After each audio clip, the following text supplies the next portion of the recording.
2024 അവസാനം തിയേറ്ററിൽ വന്ന സൂപ്പർ ഹിറ്റായി മാറിയൊരു സിനിമയാണ് സൂക്ഷ്മദർശിനി. ഫാമിലി ഓഡിയൻസിൻ്റെ ഇപ്പോഴത്തെ ഫേവറേറ്റ് ആക്ടറായ ബേസിൽ തൻ്റെ ആ വിന്നിംഗ് സ്ട്രേക്ക് കണ്ടിന്യൂ ചെയ്തപ്പോൾ നസ്രിയയുടെ ഒരു ഗംഭീര തിരിച്ചുവരവാണ് സിനിമ നൽകിയത്. എന്നാൽ എനിക്കിത് വെറും ഒരു ആവറേജ് സിനിമയായിട്ടാണ് തിയേറ്ററിൽ കണ്ടപ്പോൾ തന്നെ തോന്നിയത്. ഹിറ്റാവാനുള്ള എല്ലാ ഗിമ്മിക്സും ചേർത്ത് എന്നാൽ ക്വാളിറ്റി വൈസ് വളരെ പുറകിലേക്ക് നിൽക്കുന്ന ഒരു സിനിമ തന്നെയാണ് സൂക്ഷ്മദർശിനി. എവിടെയാണ് ഈ സിനിമയ്ക്ക് കുഴപ്പം സംഭവിച്ചത് എന്ന് നമുക്കൊന്ന് നോക്കാം. പടം കണ്ടവർ മാത്രം വീഡിയോ കാണുക, ധാരാളം സ്പോയിലേഴ്സ് ഉണ്ടാവും. ഇതെൻ്റെ വ്യക്തിപരമായ ഒരു അനാലിസിസ് മാത്രമാണ്, ഇതിനോട് യോജിക്കാത്തവർ ക്ഷമിക്കുക. വിഷയത്തിലേക്ക് കടക്കുന്നതിന് മുമ്പ് തന്നെ മറ്റൊരു കാര്യത്തെപ്പറ്റി പറയാം. എന്താണ് സിനിമയിലെ ലോജിക്ക്? നമ്മളൊരു സിനിമ കാണുമ്പോൾ എപ്പോഴും പറയുന്നൊരു കാര്യമാണ് സിനിമയിൽ ലോജിക്കില്ല, കത്തിയാണെന്നൊക്കെ. എന്നാൽ ഇത് എല്ലാ സിനിമയ്ക്കും ബാധകമാണോ? സൈഫൈ മൂവീസിനും ഹൊറർ ഫിലിംസിനുമെല്ലാം നമ്മൾ ലോജിക്ക് തിരിഞ്ഞു പോകേണ്ട കാര്യമില്ല. കാരണം അതെല്ലാം ഫിക്ഷൻ അല്ലെങ്കിൽ ഒരു സൂപ്പർ നാച്ചുറൽ എലമെൻറ്റിനെ ബേസ് ചെയ്തതാണ്. അത്തരം സിനിമകളിൽ അതിലെ കഥാപാത്രങ്ങൾ തമ്മിൽ പറയുന്ന കാര്യങ്ങൾക്ക് മുകളിലെ പ്രവൃത്തികളും സീൻസിലെ കണ്ടിന്യൂറ്റി ഇഷ്യൂസുമെല്ലാം നമ്മൾ ലോജിക്ക് പ്രശ്നങ്ങളായി പലപ്പോഴും പറയാറുണ്ട്. പക്ഷേ ഈ ലോജിക്ക് വളരെ സൂക്ഷ്മമായി നോക്കേണ്ട ജോണറിലുള്ള ചില സിനിമകളുണ്ട്. അതിൽ മുൻപന്തിയിലുള്ള ഒന്നാണ് ക്രൈം ത്രില്ലറുകൾ. സൂക്ഷ്മദർശിനിയിലേക്ക് വരുമ്പോൾ ഒരു കോമഡി ട്രാക്കിൽ തുടങ്ങി പതിയെ ത്രില്ലർ സ്വഭാവം കൈവരിച്ച് വലിയൊരു സസ്പെൻസ് ഒക്കെയായി അവസാനിക്കുന്നൊരു പടമാണിത്. ഒരു ഗ്രാമത്തിലേക്ക് നായിക താമസിക്കുന്ന വീടിൻ്റെ തൊട്ടടുത്ത് പുതുതായി താമസക്കാർ വരുന്നതും തുടർന്ന് നടക്കുന്ന കാര്യങ്ങളുമാണ് സിനിമയിലുള്ളത്. ബേസിൽ ചെയ്ത കഥാപാത്രത്തിൻ്റെ അമ്മ മിസ്സിംഗ് ആവുകയും പിന്നീട് ആ കഥാപാത്രത്തിന് അൾഷിമേഴ്സ് എന്ന അസുഖമുണ്ടെന്നും നായിക അറിയുന്നു. എന്നാൽ ഇതിൽ സംശയം തോന്നിയ നായിക പിന്നീട് ഇറങ്ങിത്തിരിക്കുകയും അത് അവസാനം വലിയ കുറച്ച് സത്യങ്ങളിലേക്കും കൊണ്ടുചെന്നെത്തിക്കുന്നു. സ്വർഗാനുരാഗിയായ മകളെ കൊല്ലുവാൻ അമ്മയും മകനും അടുത്ത ബന്ധുക്കളും നടത്തുന്ന ഒരു ഭീകര പ്ലാനിൻ്റെ ചുരുളഴിയുന്നു. നായികയുടെ ബുദ്ധിപരമായ നീക്കങ്ങൾ കൊണ്ട് ഒരു കേസ് തെളിയുന്നതും മറ്റൊരു ക്രൈം നടക്കാതിരിക്കാൻ കാരണവുമാകുന്നു. ഇനി എന്താണ്, എവിടെയാണ് ഈ സിനിമയ്ക്ക് പ്രശ്നമെന്ന് നമുക്ക് നോക്കാം. ഒരു Hitchcock style making and screen play ആണ് ഡയറക്ടർ ഈ പടത്തിൽ ഉപയോഗിച്ചിരിക്കുന്നത്. പ്രേക്ഷകരെ തെറ്റിദ്ധരിപ്പിച്ച് പല ഇമോഷൻസ് ക്രിയേറ്റ് ചെയ്ത് വലിയൊരു സസ്പെൻസിലേക്ക് കൊണ്ടു ചെന്നെത്തിക്കുന്ന രീതിയാണ് ഹിച്ച്കോക്കിൻ്റേത്. അതുകൊണ്ട് തന്നെയാണ് അദ്ദേഹം മാസ്റ്റർ ഓഫ് സസ്പെൻസ് എന്നറിയപ്പെടുന്നത്. ഒരു സിനിമയിൽ ആദ്യാവസാനം സസ്പെൻസ് നിലനിർത്തുവാൻ പല വഴികളുണ്ട്. Number 1, identity swap. പേര് പോലെ തന്നെ ഒരു കഥാപാത്രം മറ്റൊരു കഥാപാത്രത്തിൻ്റെ ഐഡൻറ്റിറ്റിയിൽ സിനിമയിൽ ആദ്യ അവസാനം അഭിനയിക്കുന്നു. എന്നാൽ അവസാനം നമ്മൾ അറിയുന്നു യഥാർത്ഥ ആൾ വേറെയാണെന്ന്. ലാലേട്ടൻ്റെ ആറാട്ട് മുതൽ വിജയുടെ പോക്കിരി വരെ ഓടിത്തളർന്ന ഒരു ടെക്നിക്കാണിത്. Second 1, false protagonist. ഒരു കഥാപാത്രത്തെ കാണിച്ച് അയാളാണ് വില്ലൻ എന്ന് പ്രേക്ഷകരെ വിശ്വസിപ്പിക്കുന്നു. എന്നാൽ ഇൻ്റർവെല്ലിലോ അതിനുശേഷമോ ആ കഥാപാത്രം കൊല്ലപ്പെടുന്നു.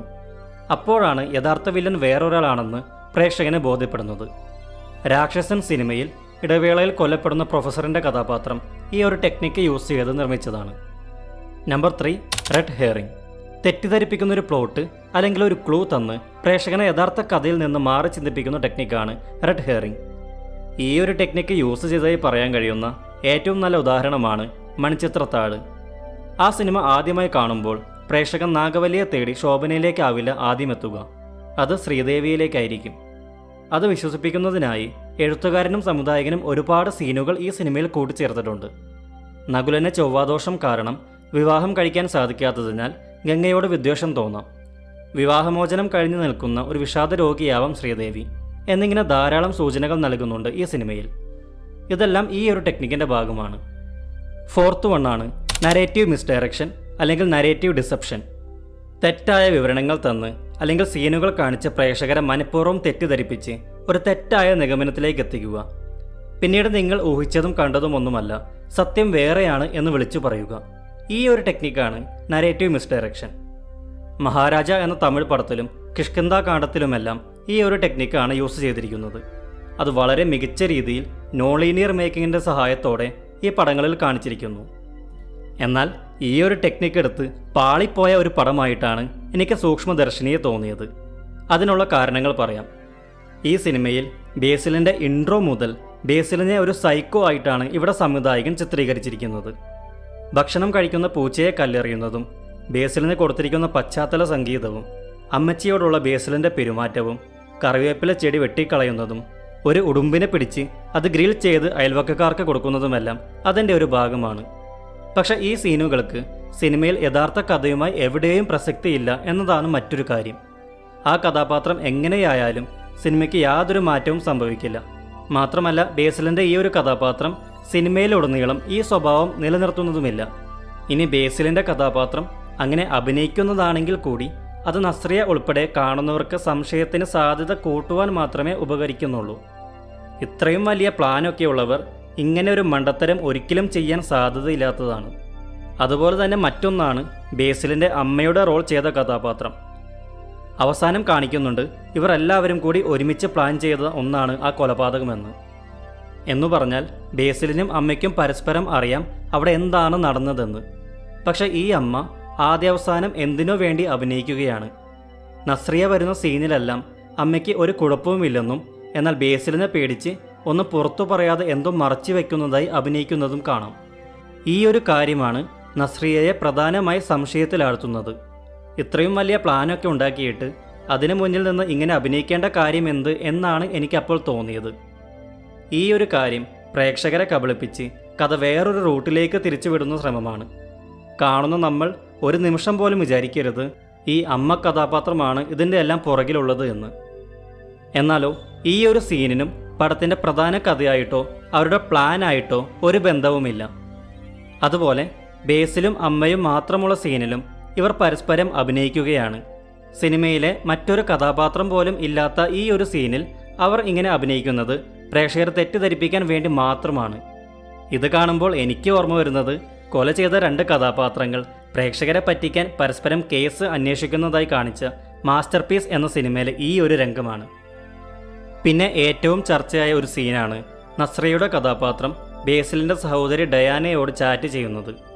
ഡയാന മരിച്ചതിന് ശേഷം ഇതറിയാത്ത പ്രിയദർശിനി അവരോട് വാട്സാപ്പിൽ ചാറ്റ് ചെയ്യുന്നതാണ് രംഗം. അവർക്ക് തുടരെ മറുപടി കൊടുക്കുന്ന ഡയാന അവസാനം ഒരു വോയിസ് മെസ്സേജ് അയക്കുന്നു. മരിച്ചുപോയ ഡയാനയുടെ ഫോൺ മറ്റാരെങ്കിലും ഉപയോഗിച്ചാൽ പോലും അവർക്ക് അങ്ങനെ ഒരു വോയിസ് മെസ്സേജ് അയക്കാൻ കഴിയില്ല, അതും ഡയാനയുടെ അതേ ശബ്ദത്തിൽ.